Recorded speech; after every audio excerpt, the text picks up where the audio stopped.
दोस्तों, share market में पैसा लगाना आसान है। बस एक ऐप खोलो, कंपनी का नाम देखो और बाय पर क्लिक कर दो। लेकिन असली सवाल ये है, क्या आपने उस कंपनी को समझा भी है जिसमें आप निवेश कर रहे हैं? वॉरेन बफेट कहते हैं, कभी भी उस बिजनेस में निवेश मत करो जिसे आप समझ नहीं सकते। आज हम समझेंगे कि किसी भी कंपनी का बिजनेस जानना आपके निवेश की सबसे बड़ी सुरक्षा क्यों है। कई नए निवेशक सिर्फ ट्रेंड, सोशल मीडिया टिप्स या टीवी सिफारिशों पर भरोसा करके निवेश कर देते हैं। उदाहरण के लिए 2021 में बहुत से लोगों ने टेक स्टॉक्स या आईपीओज में बिना समझे पैसा लगाया, क्योंकि सब बोल रहे थे यह तो रॉकेट बनेगा। लेकिन जब मार्केट गिरा, कई स्टॉक्स 60 से 80% तक नीचे चले गए और जो लोग बिजनेस नहीं समझते थे वे घबरा कर घाटे में बेच बैठे।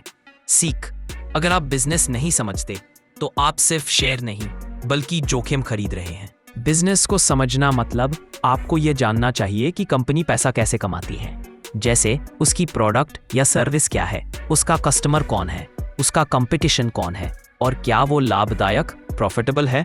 अगर आप एक कंपनी का बिजनेस ऐसे समझा सकते हैं जैसे किसी 10 साल के बच्चे को समझा रहे हों, तो आप उसे सही मायनों में समझ चुके हैं। मान लीजिए आपने टाटा मोटर्स में निवेश किया।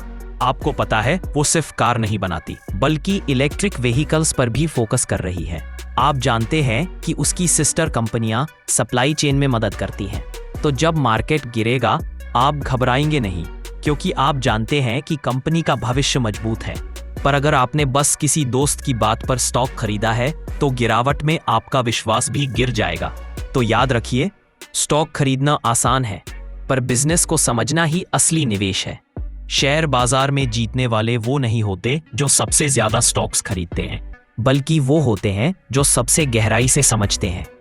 अगर आपको ये वीडियो पसंद आया हो तो लाइक, शेयर और सब्सक्राइब जरूर करें, ताकि हम साथ मिलकर स्मार्ट निवेश की इस यात्रा को आगे बढ़ा सकें।